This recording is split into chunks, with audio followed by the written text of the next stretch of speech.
Hello friends, आज हम बात करेंगे प्लेग के बारे में, टार्टर के बारे में कि ये होता क्या है, कैसे ये बनता है, क्या क्या प्रॉब्लम्स ये क्रिएट कर सकता है और इसको कैसे रिमूव किया जा सकता है। इन सभी के बारे में जानने की कोशिश करेंगे इस वीडियो के माध्यम से, तो बने रहिए वीडियो में लास्ट तक।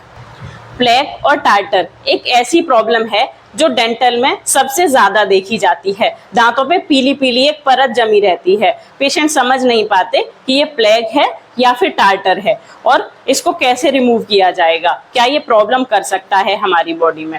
तो इन सभी क्वेश्चंस का आंसर जानेंगे इस वीडियो के माध्यम से। सबसे पहले जानते हैं कि प्लेग क्या होता है। प्लेग हमारे दांतों पे एक पीली पीली लेयर जम जाती है। प्लेग एक स्टिकी लेयर होती है जो आपके दांतों के चारों तरफ जम जाती है। ये नॉर्मली बनती है जब आप खाना खाते हैं तो आपके सलाइवा के साथ खाने के छोटे छोटे पार्टिकल्स घुल जाते हैं और वो आपके दांत की चारों तरफ स्टिक होने लगते हैं, एक स्टिकी लेयर बना लेते हैं। आप इसको खुद फील कर सकते हैं। जब आप खाना खाएंगे उसके बाद टंग को अपने दांतों के चारों तरफ घुमा करके देखिए, आपको कुछ कुछ चिपचिपी जैसी एक पतली सी परत अपनी टंग के थ्रू महसूस होती है। यही होता है प्लेग। ये प्लेग क्या करता है, ये एक बहुत अच्छा मीडियम प्रोवाइड कराता है बैक्टीरियाज को। जो बैक्टीरियाज होते हैं उनकी ग्रोथ के लिए ये एक बहुत अच्छा मीडियम प्रोवाइड करा देता है, जिससे कि जो बैक्टीरिया हैं वो हमारे टीथ पे स्टिक हो जाते हैं और वो ग्रो करने लगते हैं और वो दांत को डिमिनरलाइज करके वहां से डिके करना स्टार्ट कर देते हैं। तो ये होता है प्लेग। अब बात करें कि इस प्लेग को कैसे रिमूव किया जा सकता है, तो इसे रिमूव करना बहुत आसान है। इसे रिमूव करने के लिए आप एवरी मील के बाद अच्छे से माउथ रिंस कर सकते हैं या फ्लॉसिंग कर सकते हैं। खाना खाने के बाद इसीलिए डेंटिस्ट सलाह देते हैं कि आप खाने के बाद अच्छे से माउथ को रिंस कीजिए। अच्छे से कुल्ला करेंगे तो जो प्लेग की लेयर जमा हुई है आपके टीथ के ऊपर वो रिमूव हो जाती है आसानी से। पहले भी आपने देखा होगा जो हमारे बड़े लोग हैं, जो बुजुर्ग लोग हैं, वो खाने के बाद 2-3 बार अच्छे से मुंह में घुमा घुमा करके कुल्ला जरूर करते थे। इसीलिए उनके दांत कम खराब होते थे, क्योंकि वो जो प्लेग की लेयर है वो तभी रिमूव हो जाती थी। ब्रश तो आप दिन में 2 ही बार कर सकते हैं, लेकिन फ्लॉसिंग आपको एवरी मील के बाद करना चाहिए। जब भी आप खाना खाते हैं फ्लॉस करना बहुत जरूरी है। आपकी आधी डेंटल प्रॉब्लम्स यहीं पे सॉल्व हो जाती हैं। अब जान लेते हैं कि ये टार्टर क्या होता है। टार्टर के बारे में बात करें तो ये प्लेग की ही एक हार्ड लेयर हो जाती है। जब आप इस प्लेग को साफ नहीं करते हैं और लंबे टाइम तक या कुछ दिनों तक ब्रश नहीं करते हैं और रिंस करते हैं तो बहुत हल्के से एक आध बार करते हैं, तो आपकी जो प्लेग की लेयर है वो हटती नहीं है और उस पर जमी रहती है दांत पे।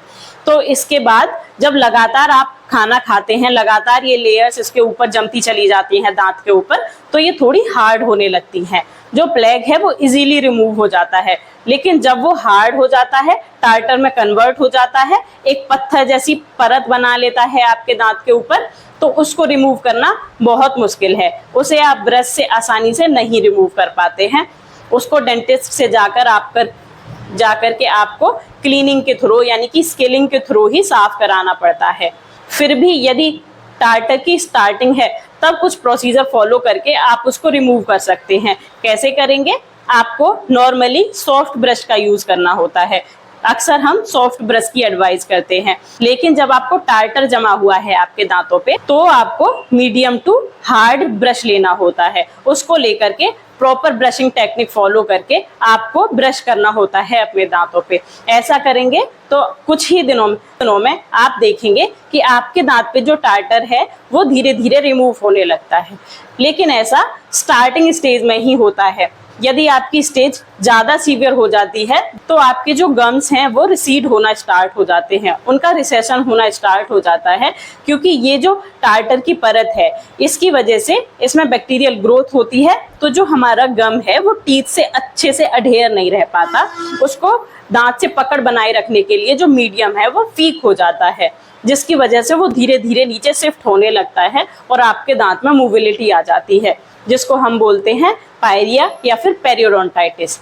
जब टार्टर जमना स्टार्ट होता है, यानी इसे मेडिकल टर्म में बोलते हैं कैलकुलस, तो जब ये कैलकुलस बनना स्टार्ट होता है तो सबसे पहले ये जिंजिवाइटिस कॉज करता है, यानी आपके मसूड़े फूलने लगते हैं, उनमें खून आने लगता है, उनमें मवाद बनने लगता है। लेकिन नहीं ट्रीट करते हैं तो फिर यही पेरियोडोंटाइटिस में कन्वर्ट हो जाता है और आपको पायरिया के रूप में सामने दिखाई देने लगता है। टार्टर यानी कि कैलकुलस आपको येलोइश टू ब्राउनिश कलर में दिखाई देता है अपने दांत के ऊपर। सबसे ज्यादा ये जो बनता है ये आपके दांतों की जो लिंगुअल सरफेस होती है, जो एंटीरियर लोअर टीथ होते हैं, इनकी लिंगुअल सरफेस पे सबसे ज्यादा देखने को मिलता है।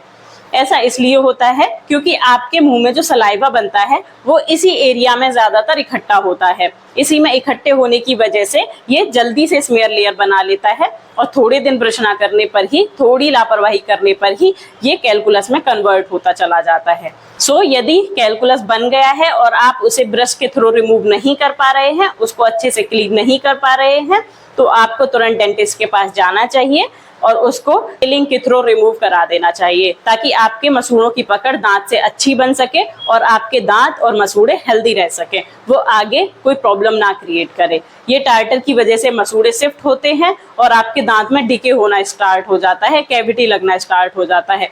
इसलिए यहीं से शुरुआत होती है सारी डेंटल प्रॉब्लम्स की। तो यदि आप इसको टाइम पे ट्रीट कर लेते हैं तो आगे की प्रॉब्लम से आसानी से बच सकते हैं।